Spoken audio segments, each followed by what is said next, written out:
Nikusalimu kwa jina takatifu la Mfalme Zumaridi, mamlaka Bwana Mungu chini ya jua, ambao unatazama Zumaridi News TV. Mimi ni Yohana Gervasi, nipo na Mfalme Zumaridi, mamlaka Bwana Mungu chini ya jua, na siku ya leo kwa neema yake tunakwenda kuangazia umuhimu wa mtu kufanyiwa check up kabla ya kuombewa, yani kusomewa shida zake, nini kimechomfunga, ni sababu zipi ambazo zimemfikisha pale alipo, kusudi apate kuombewa na hatimaye akauone mkono wa Mungu. Tunakwenda kujua ni kwa nini kwa Mfalme Zumaridi huwezi ukaombewa bila kufanyiwa check up, lakini tumezoea huko kwingine ambako tulikokuwa ukifika kwa kiongozi anafika tu anakuwekea mkono kwamba Mungu muepushe na haya kwa jina la Yesu Kristo na kadha wa kadha, pasipo kuambiwa au kufanywa check up yote ile ambayo itabainisha kwamba wewe kinachokusumbua ni nini. Lakini pia kwenye majukwaa wamekuwa wakitoa unabii kwa watu wachache tu, wakisema huyu katika mikutano ya hadhara mbalimbali wamekuwa wahubiri wakisimama na kusema ya kwamba fulani na fulani, wewe unaitwa fulani, umetokea sehemu fulani, unasumbua 1 2 3. Lakini kule katika makanisa yao ambako watu wanaendelea kuabudu,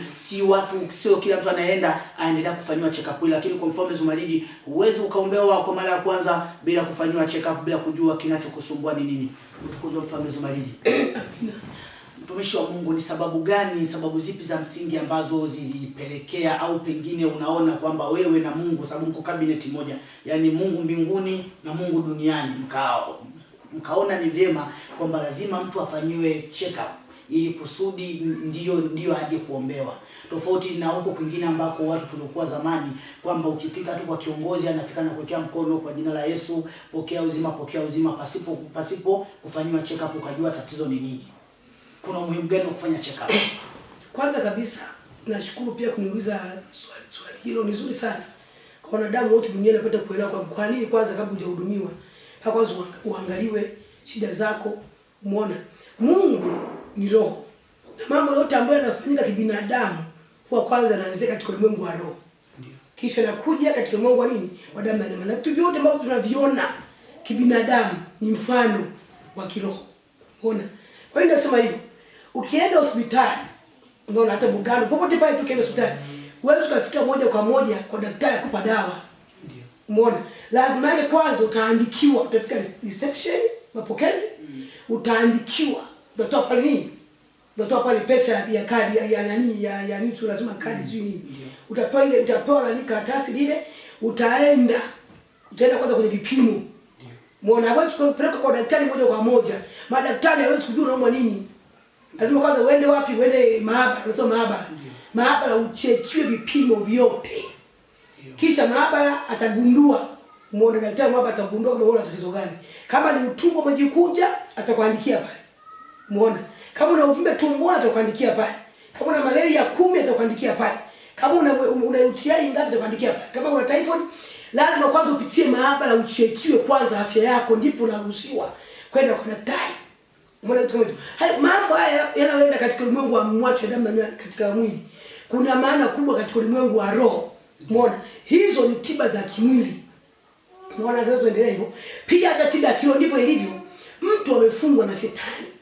Wewe amefungwa kwenye mgomba. Anakuja umekaa tu kwa baba katika jina la Yesu Kristo kufunguliwa. Unajuaje kafungwa wapi?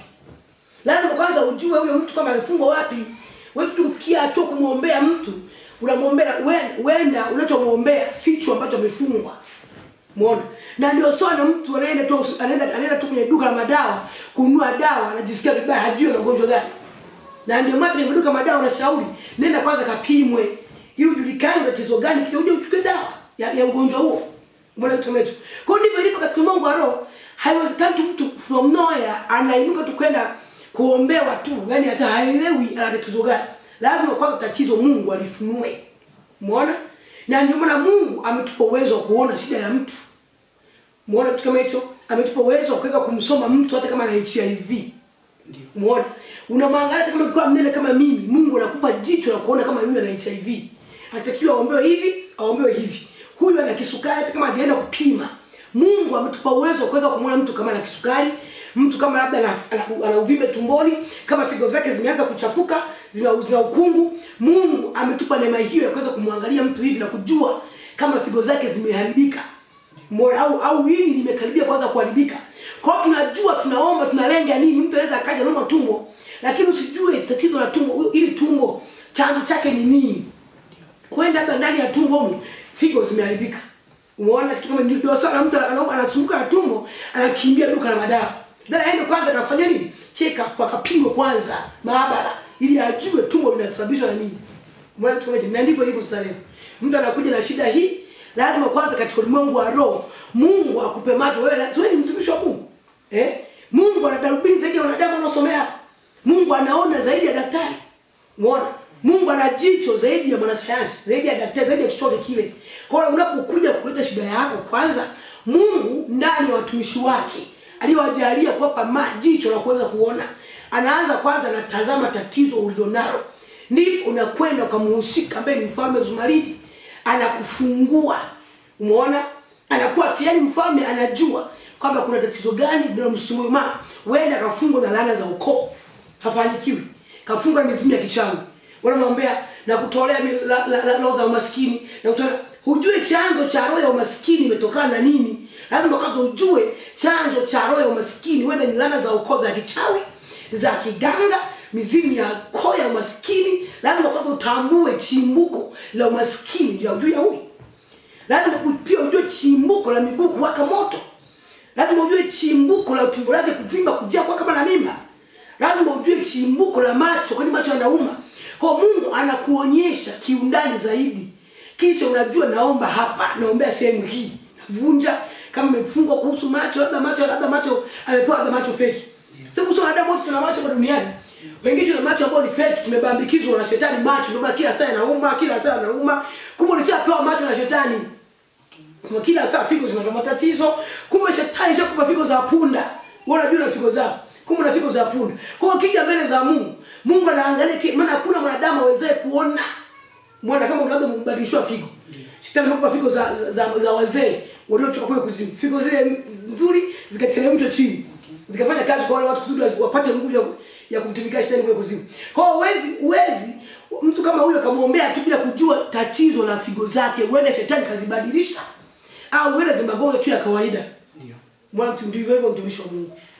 Sasa kitu ambacho ni cha ajabu watu ni kwamba wamezoea huko mataifani au huko ambako tulikokuwa tumezoea kwamba kiongozi mkuu kwamba ndiye anayesimama labda madhabahuni au katika mihadhara anasema kwamba wewe mama fulani simama njoo, unaitwa Rebeka, wewe una 1 2 3 4 5 6, lakini kule sasa wale watu wanapokwenda kule katika makanisa hawaendi sio kwamba kila anaenda anafanyiwa check up, bali inakuwa ni kama vile mazingaombwe fulani kwamba huyu mtu ana uwezo wa kuona. Lakini kikubwa zaidi pale kanisani, kwa nini check up haifanywi na wewe bali kuna watu ambao wako chini yako ndio wanaifanya ile check up? Maana ya mfalme. Hata tu wafalme tu wafalme ambao tu wa kibinadamu. Wao wafanye wao kazi. Umeona? Wao wanawatoa chini ambao wafanyaje? Wanashikilia kazi zote. Jina mfalme ni jina kubwa la mwisho. Sio kwamba eti anatoa dhana jicho. Ninalo zaidi ya mtu yoyote jicho. Na ndio maana jicho unalo. Na ndio kwa nini yani kwamba kule wengine kwamba kiongozi ndio anafanya kila kitu, lakini wewe kuna watu ambao wako chini yako ndio wanafanya check up. Nashukuru kwa maswali yako. Kule unakuta kuna usanii unafanyika. Na ndio maana hata juzi hapa niliongea. Kwa nini kiongozi yeye kama yeye? Yani yeye kiongozi kama yeye si nisemeje hapo, si nielezeje kusudi. Yani kiongozi wao kama ni jicho anasema yeye ndo ana jicho, lakini waliopo nyuma wote hawana. Unaona? Inakuwaje kama kiongozi una jicho? Kwa nini watoto wako wasio na jicho? Kama Yesu Kristo alikuwa na jicho, mitume wake walikuwa na jicho. Yesu Kristo alikuwa anaweza kuponya, mitume wake waliweza kuponya. Umeona? Kwa sababu waliambukizwa na Kristo. Na Kristo alimbeba Mungu ndani yake. Kwa wale waliokuwa chini ya Kristo walipata uwezo kutoka kwa Kristo Yesu. Wakatenda kama Yesu alivyotenda, walifufua, walinua vilema, walifanya mambo kadhalika. Lakini unashangaa leo kwa kweli tunaibiwa. Leo unashangaa eti kiongozi pekee yake ndio nabii. Na wakati pale na watu wengi kibao ambao wako chini yake, sio mashmas na loko, lakini shemasi hana karama hata tone. Mwinjilisti anainjilisti mkao, hana kitu cha kimungu. Kwa hiyo hapo ujue kabisa kwamba huo unabii alionao pale. Eza anawapanga watu. Anawapa kitu kadhaa. Kwamba chukua hii kama ni 50,000 au 100,000 au 500,000 umalize njaa zako, kisha nitakuita pale madhabahuni, nitatabiri hiki na hiki na hiki na hiki. Kisha wewe moja kwa moja kubali na ulie. Umeona? Na kweli mtu anakubali anapata 500,000. Lazima afanye na nyumbani kindo lakini unga. Lazima afanye kapata mtaji. Umeona? Lazima afanye kile kitu. Mara nyingi watu kama hao viongozi wanasema kama wenyewe ni manabii. Mara nyingi huwa wanatengeneza unabii wa kutengeneza wa kumpa mtu pembeni pesa, kisha anakuja anajionyesha kwenye vyombo vya habari kama ni nabii. Lakini mtu akienda live kutabiriwa, hawezi kutabiriwa. Tumeona watu wengi hapa Mwanza. Kuna mtu alikuja tu mkubwa ambaye siwezi kumtaja jina hapa. Ndio. Anasema ni nabii, anajicho naona watu walienda kibao kama mtu kumuona peke yake tu private 200,000, 300,000 mpaka milioni walienda watu kwa private. Lakini hakuna mtu aliyeambulia kwa unabii wake hata mmoja. So alikuja pale kwa walikuja pale kwa mfalme Ismail pale kwangu mimi. Wakasema kabisa ile tumeibiwa. Lakini wakiangalia kwenye television, wanashangaa wewe mama hivi na hivi, wewe mama hivi na hivi, wewe mama hivi na hivi, wewe sikumota hivi. Kumbe ule ni usanii wa kujionyesha kwenye vyombo vya habari wapate watu wengi. Lakini ukienda face to face, hawezi akakuambia tatizo lako hata siku moja. Anakuambia mimi nabii, chukua chumvi, chukua maji, kwa nini? Nenda katoa laana zako. Ndivyo wanavyoambiwa. Lakini kwa nini kwa mfalme Zumaridi hata mtu akiwa Marekani, darubini inasoma mtu yuko Marekani anatuma picha tu huku. Picha yake bila kusema shida yake ni nini. Anatuma picha yake basi. Kisha Mungu unabii unatembea. Analushia kwenye voice yeye mwenyewe atetemeka. Kwa kweli haya yote mbona niambia ni kweli tupu. Yuko Marekani. Wala hajawahi kumwona Zumaridi hivi, wala hajawahi kuona watoto wa Zumaridi hivi. Anaona kwenye YouTube kama hivi basi. Lakini anaambiwa vitu vyake vyote yuko Marekani, yuko Canada, yuko Uingereza, yuko Hong Kong, yuko wapi kama juzi tumehudumia mtu wa Canada. Okay. Yule dada wa Canada yule. Tumemweleza vitu mpaka yeye mwenyewe ameshangaa. Haya mambo mimi niko Canada, ameajoje ya mambo. Mimi nimepita tu mbona amechimba kwa wangu, uzao wangu, kila kitu mekiweka na kweli. Kwani kaka zangu mimi ni waredi, kaka zangu hawana kazi, kaka zangu mimi mwenyewe siolewi hivi na hivi, alieleza yule dada. Akashangaa. Mambo tumeajuaje? Ni connection ya Mungu. Inatoka juu katika ufalme, inakuja kwa mtumishi wake, mtumishi wake naye anagawa kwa sababu ya upendo alionao. Ili kazi ya Mungu iende mbele na mwili wa Zumaridi tuujenge. Basi mfalme Zumaridi, kwa siku ya leo ni hayo machache tu. Nikushukuru sana, uzidi kunibariki, kazidi kuangazia mambo mengi sana ambayo yanatendeka katika ufalme wako, ambapo pia leo tumeendelea kuangazia kipengele cha roho, maana hata unabii unafanywa katika roho, sio katika mwili, sio katika mwili. Kwa hiyo tena siku ya kesho ikipendeza, kama tutapata nafasi, tutaendelea tena kuzungumza mambo mengine ambayo yanajiri katika hekalu lako. Tutazungumza mengi, nitawafungua damu mfahamu. Amina. Nikushukuru sana wewe ambao unatazama Zumaridi TV. Mfalme Zumaridi, mamlaka Bwana Mungu chini ya jua, ametupembulia kiakinifu kabisa kuna umuhimu gani wa kufanya check up katika roho kabla kumfanyia mtu maombi, lakini pia ukweli na uyakinisho ambao hauna hata chembe ya mashaka ya unabii ambao unafanywa. Yani mtu unasomewa chanzo cha tatizo ni nini. Pengine wewe ni maskini tu kwa sababu unatumia pesa vibaya, kwa hiyo hakuna hata lazima wa kuombewa, unaweza kupunguza tu matumizi na ukawa tajiri. Pengine pesa unapata lakini unaitumia vibaya mwenyewe. Kwa hiyo huo ndio umuhimu wa check up ambao Mfalme Zumaridi amepata kutuambia. Lakini pia kama upo nchi yoyote ile duniani, unaweza kuwasiliana nasi kupitia namba hiyo ambayo ni ya WhatsApp. Shida yako itapata kusomwa na utatumiwa majibu yako kupitia voicemail katika WhatsApp, lakini pia vile vile tunaweza kutumia katika Facebook au katika email na njia zingine zote zile ambazo tunaweza kuwasiliana na wewe. Mimi ni Yohana Gervas, ubarikiwe sana na Mungu chini ya jua. Ila pia nikukumbushe, kuanzia wiki kesho tutaanza kuzungumza na watu ambao wamenufaika na ramani ya Mfalme Zumaridi, hususan waliopo nchi mbalimbali hapa duniani. Ubarikiwe sana mtumishi wa Mungu.